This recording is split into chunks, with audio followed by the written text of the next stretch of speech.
Guys, the defense tonight.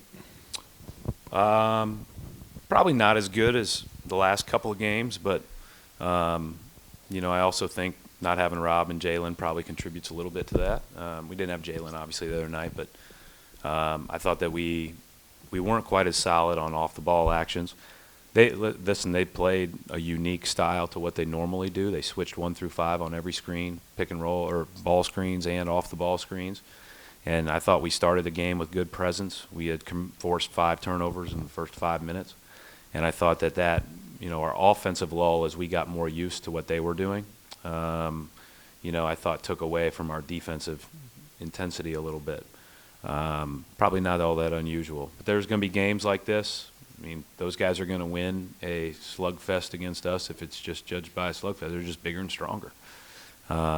Especially without a couple of those bodies. So I'm really happy with how our team competed and got in there and fought for balls at the end and figured out a way to win. Brian, can you describe the last play? What were the options? And then for Tatum to be able to hit a winner like that, and what does that do for his confidence? I don't know what it does for his confidence. He can answer that. We have confidence in him. We believe in him. There were a couple of different options. They had been switching everything, like I said, the whole game. So we knew that on that cross screen, Gordon for Tatum, they would switch that. So if Tatum had a post up against a smaller player than Morris, then that would be something that we would look for first and foremost. Then we had other options depending on how that went, depending on how that looked. Smart made the right read, and Tatum made a great shot. I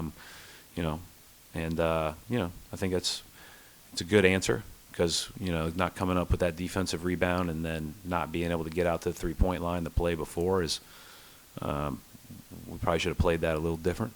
But I think, again, it's hard to win, and credit our guys for finding a way.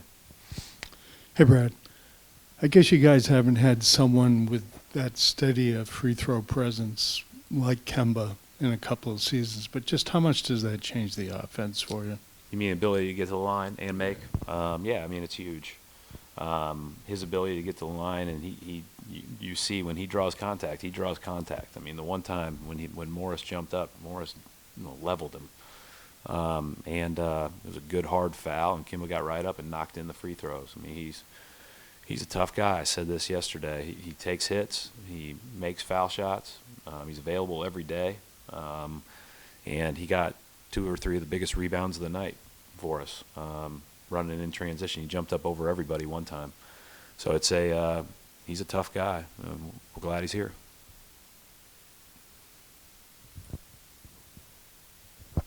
Brad, Gordon's getting consistently 30-plus minutes a game now. Last year to start the season, obviously that was a different case. How much more comfortable does he look out there, in your opinion? Yeah, I mean, I think he looks more comfortable. All those guys, Tatum 34, Gordon 35, Kemba 35, Smart 30. You can, hopefully those guys are more around 32 to 33 when Jalen's around. It's just a little bit more difficult to not play him a little bit more when he's not. So, but I trust all those guys prepared well. 4 of them got the opportunity to play with USA Basketball, so they came in game shape. And then Gordon had himself in game shape in August, so he was ready too. So those guys were ready to be good at the end of games, and it's probably been the most encouraging thing about our start is we've been, other than today, a couple of miscues there in the fourth quarter. We've been pretty good in the fourth quarter. We've executed well in the fourth quarter. Made big shots, made big plays. So that's a tribute there, props to their conditioning levels. Brad, another slow start. It's been happening all season long so far. What goes into these slow starts? Is it guys searching for their own offense and then going into a more team-oriented thing later on? I don't know. It's a good question. What do they say? Is this sample size yet? I don't know. I mean, it's something we talk about. We want to play 48 minutes of good basketball. Again, I thought our idea to attack, our mentality to attack going into the game was good. And I thought that they threw a little bit of a wrench at us with all their, they had Mitchell Robinson guarding Hayward at the start of the game. They were switching everything. They created these false matchups. So when we set screens, they got back to their matchups, which was really good. And that's something that you see sometimes. And now we've seen it once, and we'll be better when we see it again.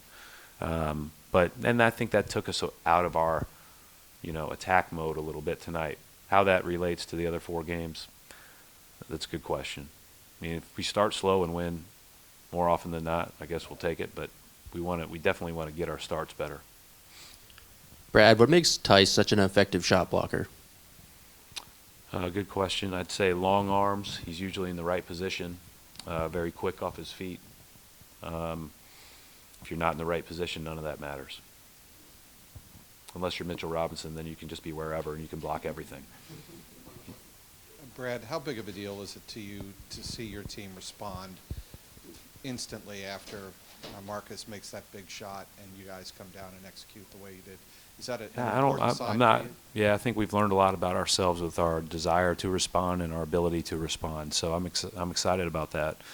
You know, whenever I've been a part of good teams, you know, there are a few clunkers every year, but more often than not, even on your bad nights, you have a chance to win.